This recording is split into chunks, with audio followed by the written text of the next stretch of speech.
In this video, I'm going to answer the question, is dropshipping too competitive? We get this question a lot, so I'm just going to, spoiler alert, tell you the answer is no. And of course, we're talking high-ticket dropshipping on this channel, but there is some nuance to this, and there might be some places that are a little too competitive. So let's dive in and let's find out, is dropshipping too competitive?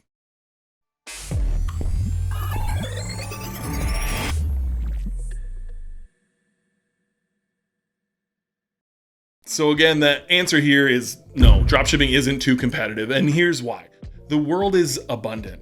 There are so many markets to enter and so many people waiting to be served. I'm amazed quite often by some of the ideas our students come up with inside of our course Dropship Breakthrough. Who would have thought commercial trash cans would be a good idea for a dropshipping business? The idea never ever crossed my mind, I'll say that, and so I was shocked when a student came to this, but it just goes to show you that the world is abundant and opportunity is everywhere. And 2020 did some interesting things to people's shopping habits. The amount of e-commerce sales jumped ahead 5 to 7 years, meaning there are far more people ready to shop and buy online, and it's growing every single day.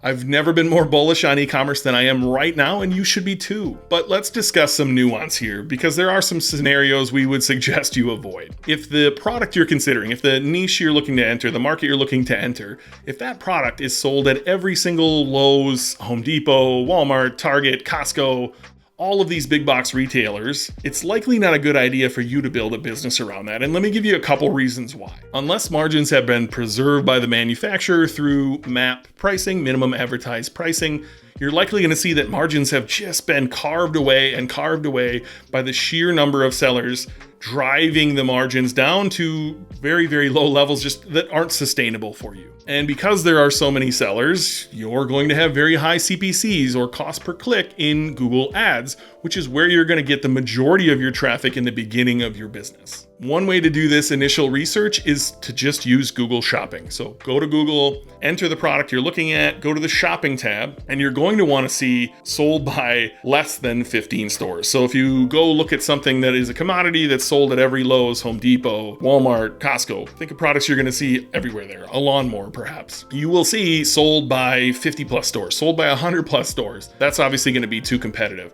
In an ideal world, the product you're looking at will say sold by 15 or less other companies. The smaller the better. Sometimes too small can tell you the market is just too small for you, but ideally 15 or less is where we like to be and what we teach our students inside Dropship Breakthrough. If you live outside of the US, you're going to want to look for 10 or under. Hey, want someone to actually walk you through this step by step? Head over to dropshipbreakthrough.com, click the free training, and John will walk you through this step by step. He'll literally hold your hand walking through this process that I was just talking about on Google Shopping. Another scenario to avoid is the classic dropshipping guru list. Click here to get my best products of 2021. I'll send you my PDF of 337 niche ideas. I suggest you don't do that, and there's a reason John and I don't put those type of lists out at Dropship Breakthrough.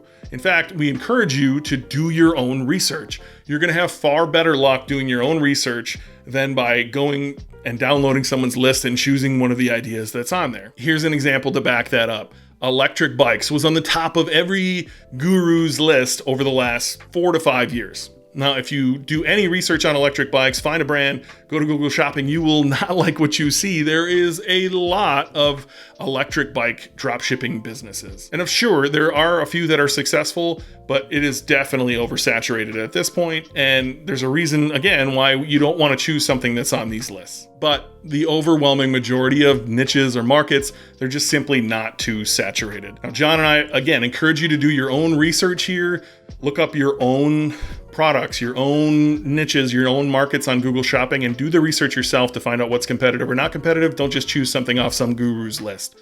If you want John to walk you through this, you can find the link below or head to dropshipbreakthrough.com, sign up for the free training, and John will literally hold your hand through this process of validating the market, the niche, to make sure it's not too competitive for you.